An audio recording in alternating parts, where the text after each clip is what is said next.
Hello,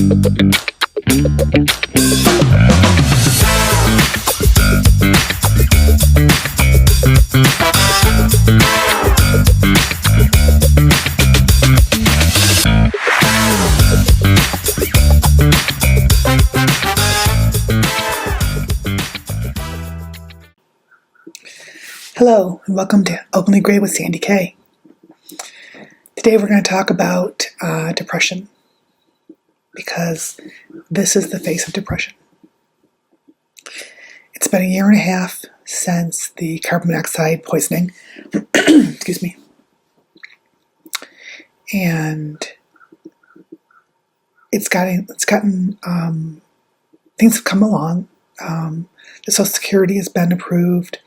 So I have disability now, and that's a good thing. It just came last week. But what really surprised me is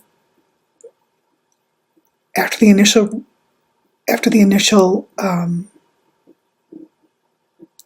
relief of getting it wore off a couple of days, the depression kind of teeter-tottered it and came back with a vengeance again. So I've been trying to spend a week figuring out why. I don't understand why I would feel worse instead of better. And it kind of boiled down to is anger. It's so easy to get angry that it happened in the first place. And that's what starts the whole thing. It starts the whole process of the going through the grieving process again is usually fear, and then anger, and then shame, and then, it all round and round and round it goes. But it's taken me this long to realize that spirit wasn't at fault.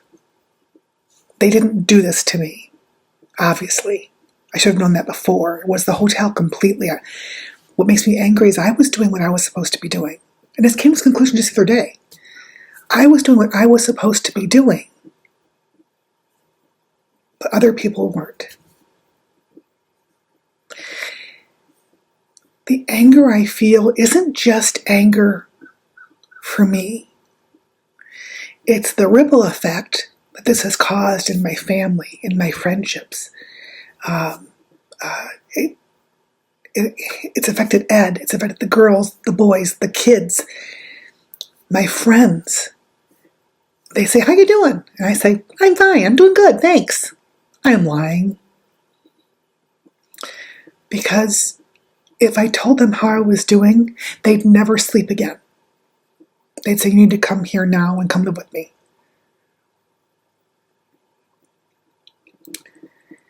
If you have someone in your life that is going through depression, it's got to be heartbreaking to watch. I know my kids worry about me. Ed for sure worries about me because I'm totally honest with him about what's going on. Yesterday, I had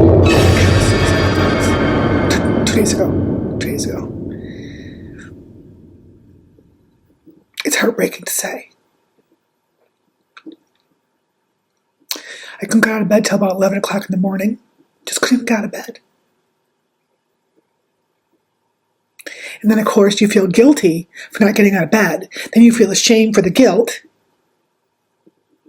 And round it goes. It really is hard. Those of you that care for loved ones who are going through depression, I get it. From this side, I get it, and from your side, I get it. It's got to be absolutely the hardest thing to live with. And even saying I'm sorry isn't the appropriate sentiment. I'm sorry that Ed has to live with this, but again, I didn't do it. So sorry's the wrong word. I'm sad he has to live with this. Yeah. And again, then you feel guilty because he has to live with it. Then you get angry. Then comes the shame. It's a never-ending cycle.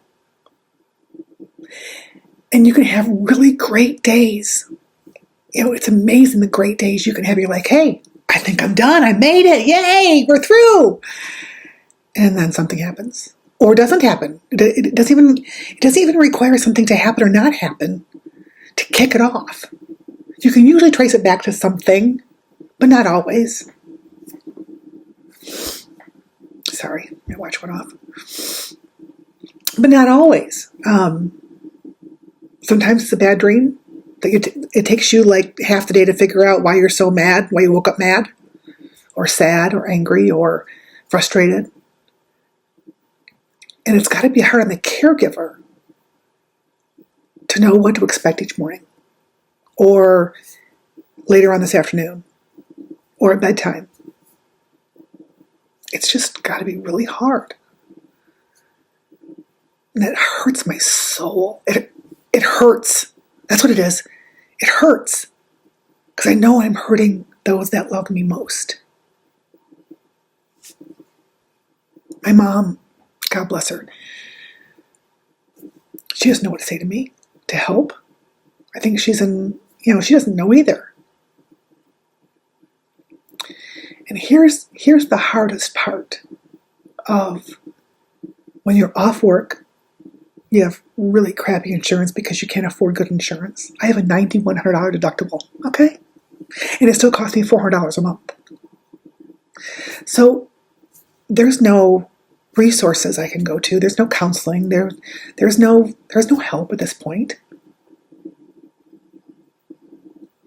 Those of you that can't even afford the insurance, I pray for you, because I don't know. It's hard enough with insurance, knowing that if the absolute worst happens, I have something there. If I have to be, if my leg falls off or whatever really needs to be taken care of, will be taken care of after we pay the first, 10 grand. Oof. And this is why people don't seek mental health care. If I have learned one thing through all of this, is I've gained compassion for mental health, and those that suffer from mental illness. My hair is sticking up, and that's kind of, I don't know where it goes. That's just, well, whatever. For those that suffer from mental health things, I have great compassion for you. Especially those that don't have the ability to do anything about it. They have no family, no income, no consistency in their life. But I'm going to challenge those that have those things and don't do anything about it.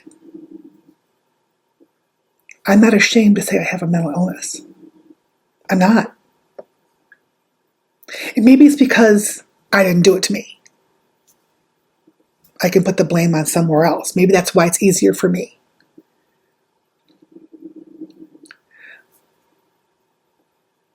The responsibility is now mine to take care of. Because I don't want Ed's life to be this. I don't want the kids stressing about this all of the time. If you have the ability, the funds, the coverage, you are without excuse to not seek help. I don't care if it's going for a walk,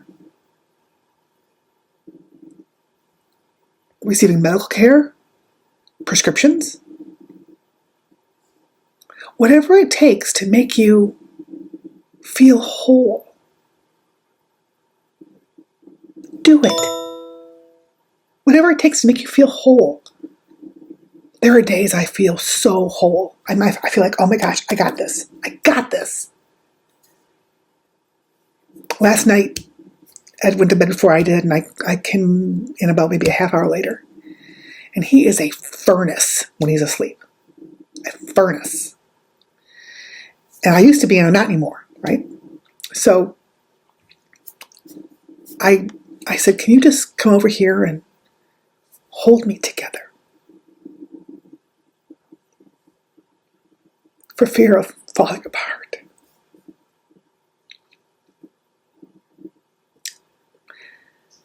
For those of you that are alone in this,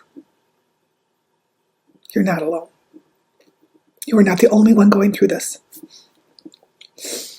You are not. Seek out those that are going through it with you. Seek them out. Find them. Even if it's a virtual online group, find one. Find you are not alone. I forgot the tissue in the living room. Figures, right?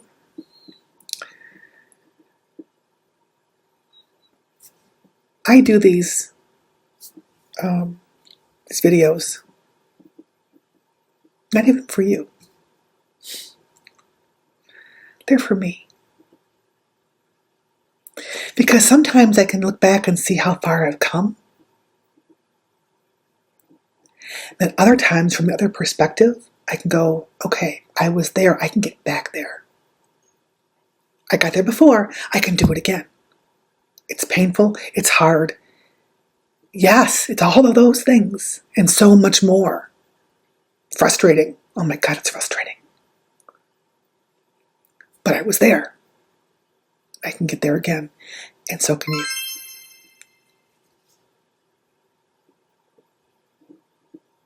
I guess that's about it. The workman's comp hearing is the end of June. I'm hoping that'll be done. Check. Then all that's left then is the hotel. Who actually is responsible for this? Then when that's done, I'm going to the state capitol and I'm going to get the law changed or attempt it as hard as I can. That's going to be my goal. Because this should not go without change. You can't do this to people and things not change.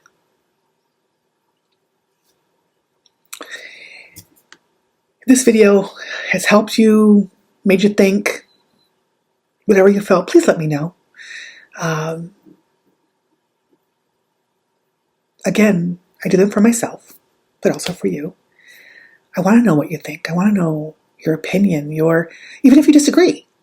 I'm okay with that. Because we're all grown-ups here, right? We can disagree and still be friends. Remember, you are loved from above and from here.